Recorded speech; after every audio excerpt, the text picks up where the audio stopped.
En este video se mostrarán algunos ejemplos de la semántica del lenguaje de programación Ruby.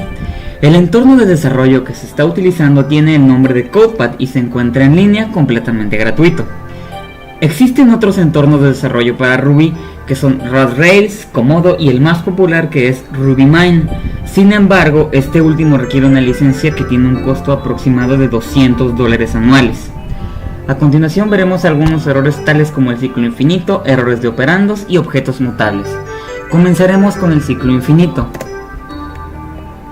Digamos que se tiene una función while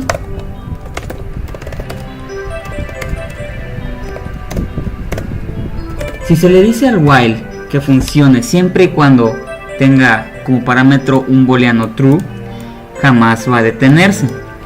Por lo tanto,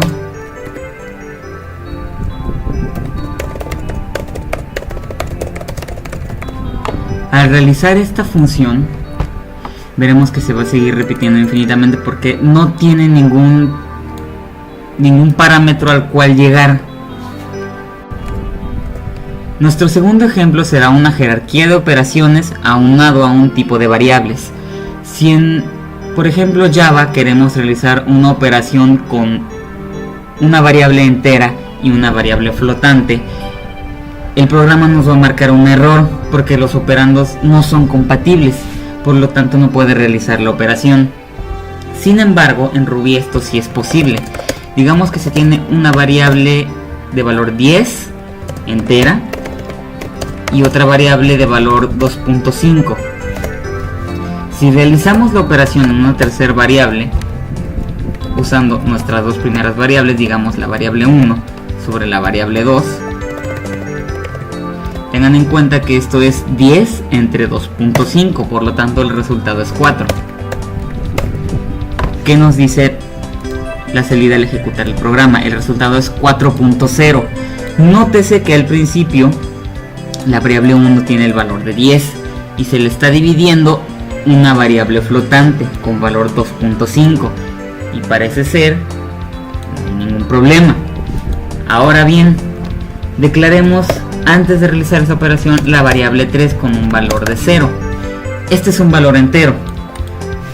Después de ese valor entero se le va a asignar el valor del resultado de la operación con la variable 1 y la variable 2. Sigue siendo 4.0, sigue siendo flotante a pesar de que su primer valor era un valor entero. Ahora, para hacer esto más complicado podemos agregar otras dos variables, digamos una variable 5 y una variable 2. Valores, perdón. Ahora, en vez de que sea en la variable 3, se va a guardar en la variable 5. Y para hacerlo más interesante, también declaremos la variable 5 con un valor de true. Ahora la variable 5 no solamente ya no es un flotante, ahora ni siquiera es un valor numérico. Veamos qué pasa.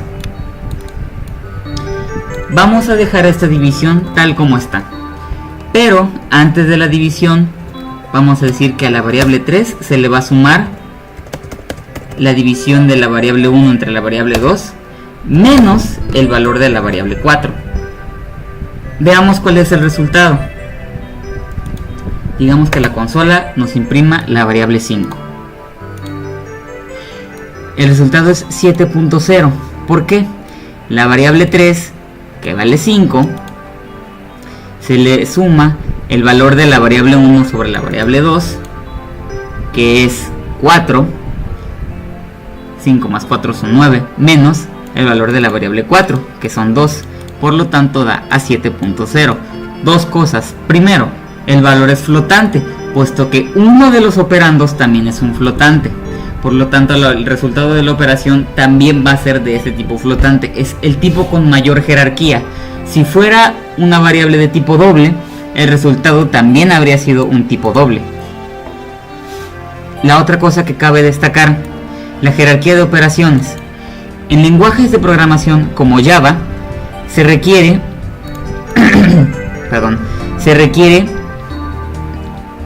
que dentro de las operaciones se declare el orden por medio de paréntesis.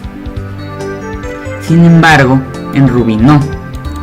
Como pueden ver aquí, la operación la está realizando sin ningún problema, sabiendo cuál es la operación que debe realizar primero y cuál es la operación que debe realizar después, sin la necesidad de paréntesis.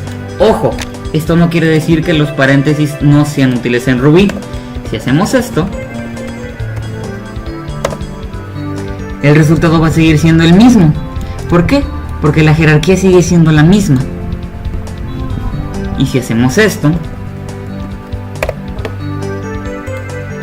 el resultado igual sigue siendo el mismo, puesto que la jerarquía igual es la misma. Por último, ¿recuerdan que nuestra variable 5 tenía un valor booleano? Ahora ya no lo tiene. Después de la operación se le asignó este valor a esta variable, y es el valor con el que se quedó, sin importar que había sido inicializada con un valor booleano. Ahora por último veremos un ejemplo que involucra objetos. Tenemos la clase objeto 1 y la clase objeto 2. Como ya sabrán, en los lenguajes de programación, en la gran mayoría también al menos, no está permitido igualar un objeto con otro. Siendo de diferentes tipos, hay ahí un error instantáneo. Ahora bien, teniendo estas dos clases, vamos a crear el objeto primero y el objeto segundo con sus respectivos parámetros de inicialización. Ahora, llegamos a nuestro primer if. Si el primer objeto es igual al segundo objeto, entonces en la consola nos dirá que es el mismo objeto. Si no lo son, como es obvio, en la consola saldrá que son objetos diferentes. Siguiendo el código, vamos a igualar el objeto primero contra el objeto segundo, convirtiendo al objeto primero en el objeto segundo. Esto es mutación de objetos, cosa que no se debería de poder hacer o no se puede hacer en otros lenguajes de programación. Nuevamente le pedimos al if que nos diga si el objeto primero es igual al objeto segundo, que en la consola nos diga que son el mismo objeto. De no serlo, que también nos lo diga. Y por último, en la consola que nos imprima el valor que obtiene del método getW del objeto primero. Noten bien que aquí arriba está inicializado el objeto 1 y tiene el método definido getX. El objeto 2 es el que tiene definido el método getW. Creamos nuestro objeto primero siendo un tipo de objeto 1, no un tipo de objeto 2, no hasta haberlo igualado con el objeto segundo. Veamos qué pasa. Primero eran objetos diferentes. Después de la igualación se convirtieron en el mismo objeto. Y por último, el resultado que salió del método getW fue correcto. Exactamente el mismo valor con el que habíamos inicializado al objeto 2.